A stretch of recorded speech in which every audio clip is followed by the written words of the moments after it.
ETF index mutual funds నేర్చుకుని stock మార్కెట్లో రాణించాలనుకుంటున్నారా? వెంటనే ఈ నెంబర్కి కాల్ చేయండి. నమస్తే రమగారు. నమస్తే జయ. రమగారు, విక్రమ బేతాళ కథ ఒకటి చెప్తారా? పట్టువదలని విక్రమార్కుడు మళ్ళీ శ్మశానంలోకి నడిచాడు, చెట్టు ఎక్కాడు, కళేబరాన్ని భుజం మీద వేసుకున్నాడు. నడుస్తుంటే బేతాళుడు ఆయనకు ఒక కథ చెప్పాడు. పూర్వమట వింధ్యారణ్యంలో ఉత్పలుడని ఒక కుర్రాడు ఉండేవాడట. కడుపేదవాడు. వాడు తల్లి ఉండేది, అమ్మ వాడు ఒక చిన్న గుడిసేసుకుని ఉండేవాళ్ళు. ఏదో కాయా కసురు తెచ్చుకొని తినేవాళ్ళు, పెద్దగా ఏమి లేదు. ఈ వింధ్యారణ్యానికి చుట్టుపక్కల ఉన్న పల్లెల్లో పనులు దొరికేవి, కానీ ఉత్పలుడు పని చేయగలిగేంత పెద్దవాడు కాదు. వాళ్ళమ్మ అంత ఓపిక కలిగింది కాదు. తండ్రి ఉన్నన్నాళ్ళు నడిచేది, కుర్రాడికి ఏం పెద్దగా లేదు, ఏదో చిన్నవి 5-10 పావల అంతే. అయితే వీడికి ఒక కుక్క పిల్లి ఉండేవట పెంపకానికి. కుక్క పిల్లి కలిసి ఆడుకునేవి. వాళ్ళ అమ్మ అనేదిట, మనకి మనగతే గడవకపోతే కుక్క పిల్లి ఎందుకురా మనకి పెంపకము, పెంపుడు జంతువులను ఎవరు పెంచుకుంటారు? తిండి తినా కొడవా ఉన్నవాడు పెంచుకోవాలి, మనకే తినక ఉన్నామంటే వాడు ఒప్పుకునేవాడు కాదు. వాళ్ళే ఆ 2 కుక్క పిల్లియే వాడికి స్నేహితులుగా ఉండేవి. ఇవి 2 భలే తెలివిగా ఉండేవి. అవి ఏం చేసేట, కుక్కట ఎక్కడైనా సరే ఏదైనా ఒక కుందేళ్ళు అవి కనబడితే పట్టుకొచ్చి వీళ్ళకి ఇచ్చేది. ఒక కుందేలు మాంసం తిని హాయిగా 2 రోజులు కూర గడిచిపోయేది. ఏమైనా పట్టుకొచ్చేది, పక్షుల్ని వేటాడి పట్టుకొచ్చేది. అది తినగా అది దాని దారిన తిని మళ్ళీ వీళ్ళ కోసం విడిగా పట్టుకొచ్చేది.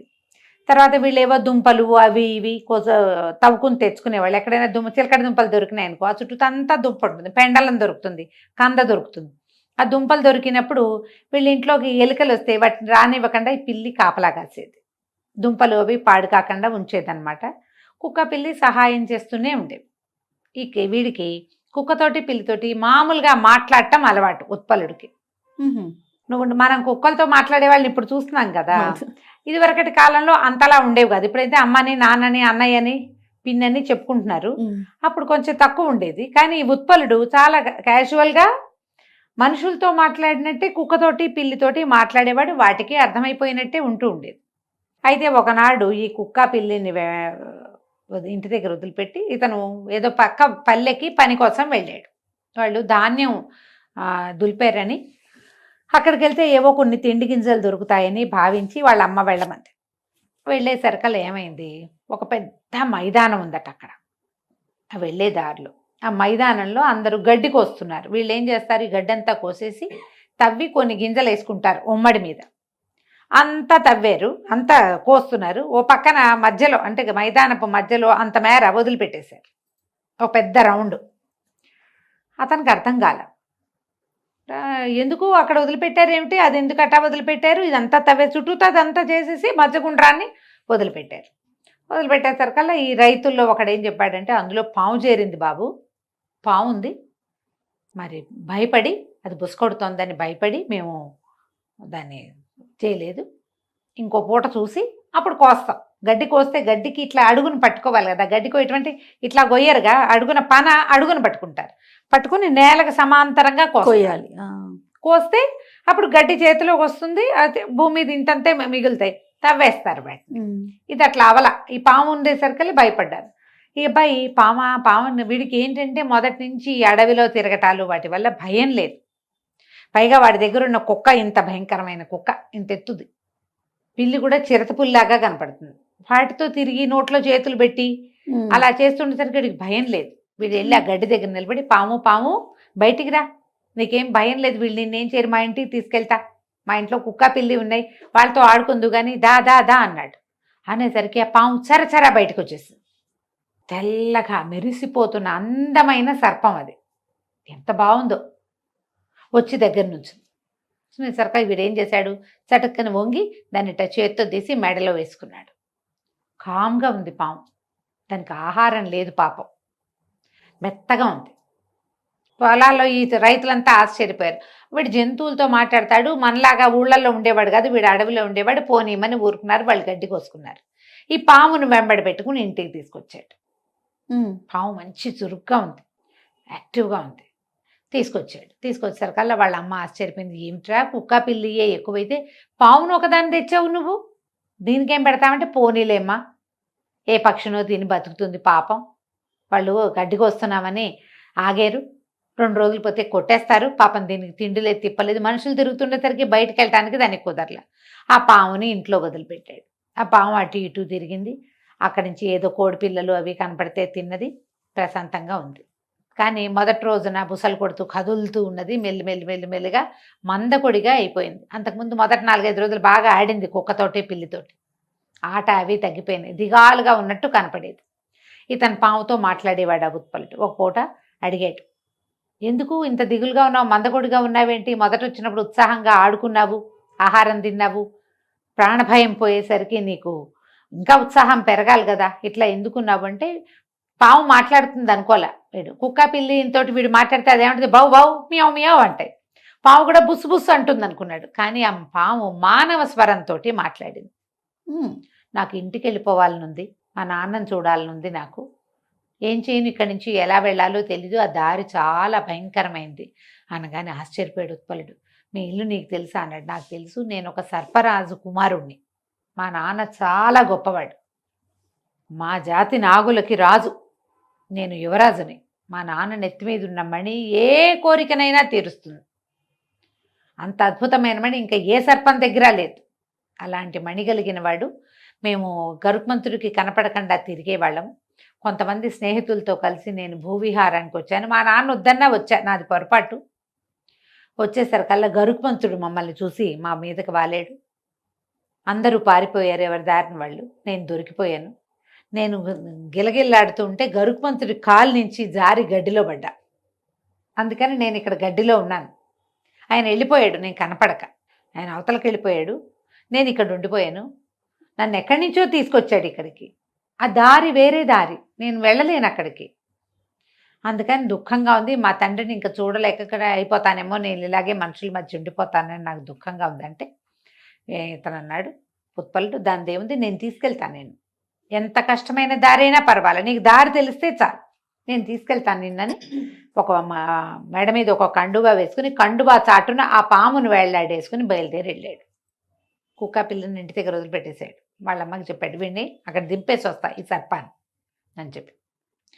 ఇక వెళ్ళాడు ఉత్తర దిక్కుగా ఎంత దూరమో వెళ్ళాడు. తర్వాత కీకారణ్యాలు, ముళ్ళ పొదలు, భయంకరమైన అగాధాలు, లోయలు, నానా గందరగోళంగా ఉంది.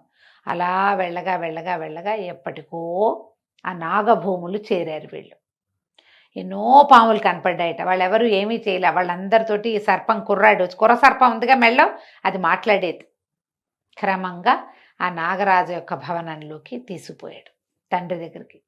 ఆయన చాలా ఆశ్చర్యపోయాడు. నాగరాజు, ఇంత బాగా తీసుకొచ్చావు, ఇంత సహాయం చేసావు, నీకేం కావాలో అడుగు.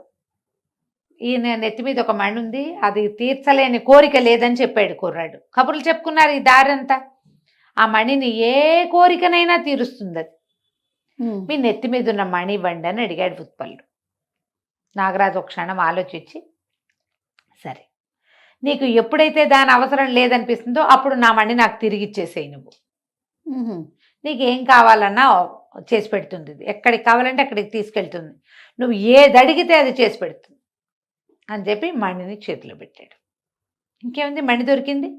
తిండి తిప్పలు లేవు, మంచి బట్టలు లేవు, శుభ్రమైన ఇల్లు లేదు, వాకిలు లేదు, అవన్నీ సంపాదించుకోవచ్చు అని ఆలోచించుకున్నాడు ఉత్పలుడు.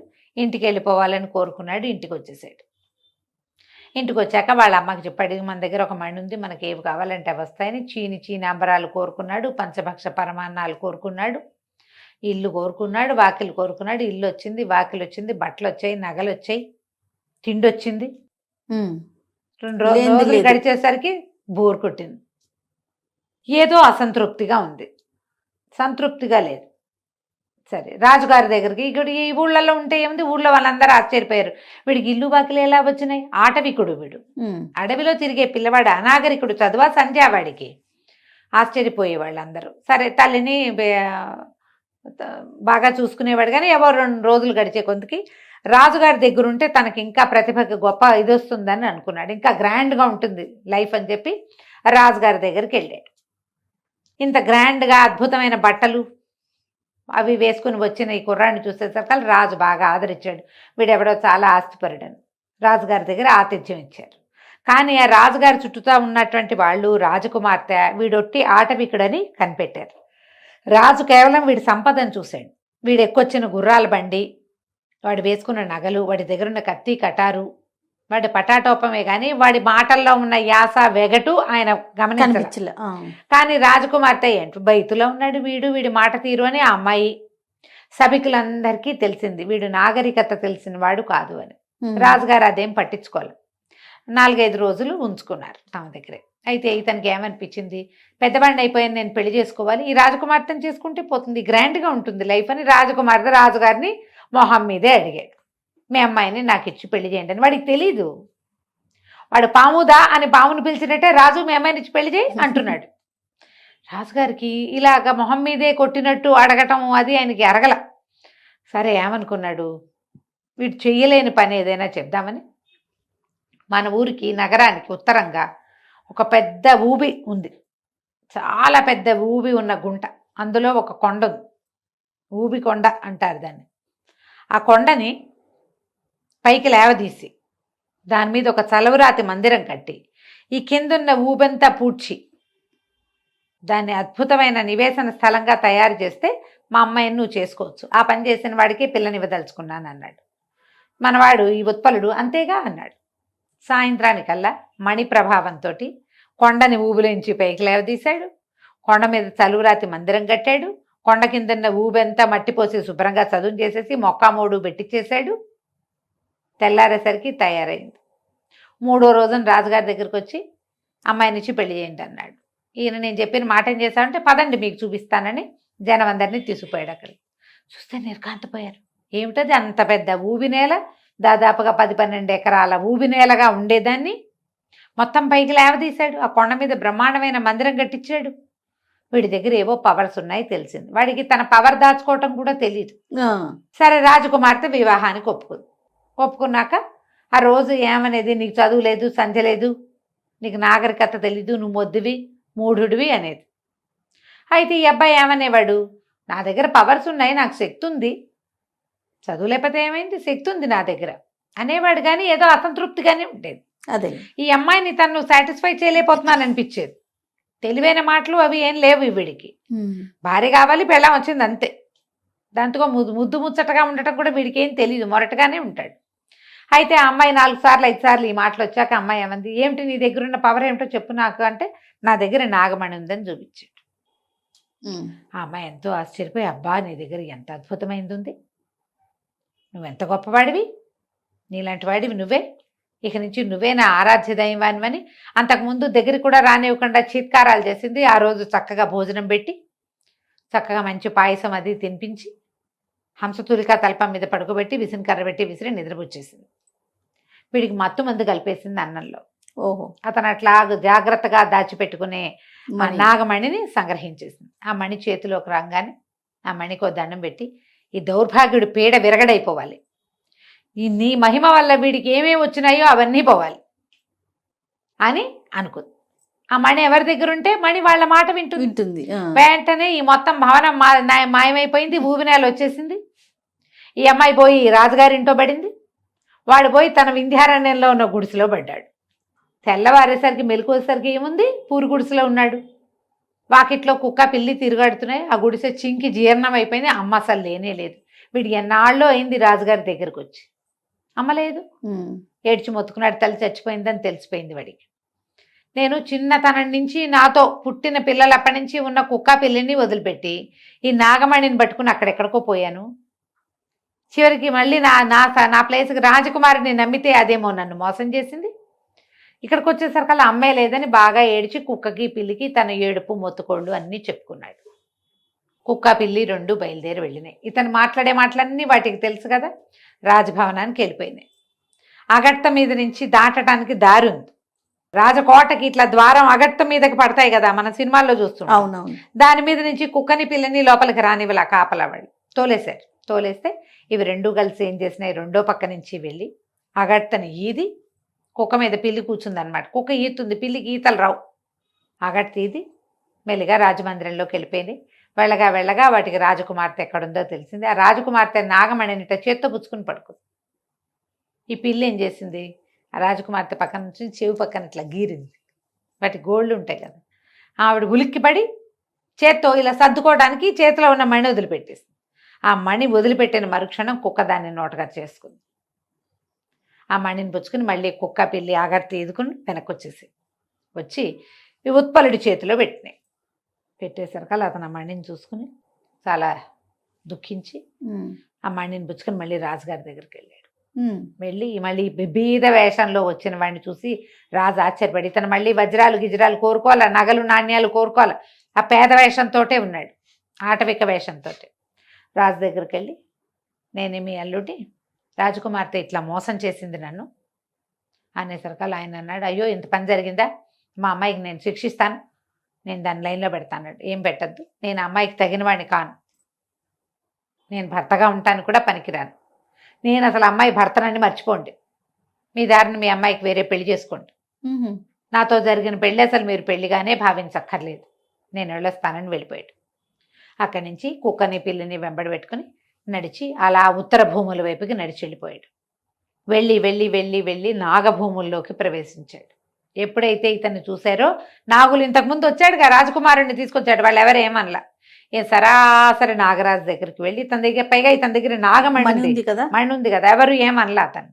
ఈ నాగమణిని పట్టుకెళ్ళి నాగరాజుకి అప్పచెప్పాడు. ఈ మణి అవసరం తీరిపోయింది, నాకు కూడా ఏవేవో లేవని అనిపించింది, ఇది వచ్చాక నాకు అన్నీ అర్థమైనాయి, తీసుకోండి అన్నాడు. అనగానే ఇప్పుడు ఏం చేస్తావు అని అడిగాడు నాగరాజు. ఏం చేస్తాను, నా బతుకేదో బతుకుతాను, నేను మా అమ్మాయి లాగు లేదు, నా కుక్క పిల్లి నాకు తోడున్నాయి, ఏదో ఒక అడవిలో ఒక గుడిసేసుకుని బతుకుతానంటే, నాగరాజు అన్న నువ్వు వెళ్ళొద్దు, మావాడు కూడా నీ కోసం ఎప్పుడు అడుగుతున్నాడు, ఇక్కడే ఉండిపో, నీ కుక్క పిల్లి ఇక్కడే ఉంటాయి మాతో పాటు, నువ్వు కూడా వాడితో పాటు ఇక్కడే ఉందుగానని ఉత్పలుణ్ణి నాగభూముల్లోనే ఉంచేసుకున్నారు. అతనితో వచ్చిన కుక్క పిల్లి కూడా ఆ పాముల మధ్యలోనే తిరుగుతూ అక్కడే ఉండిపోయింది.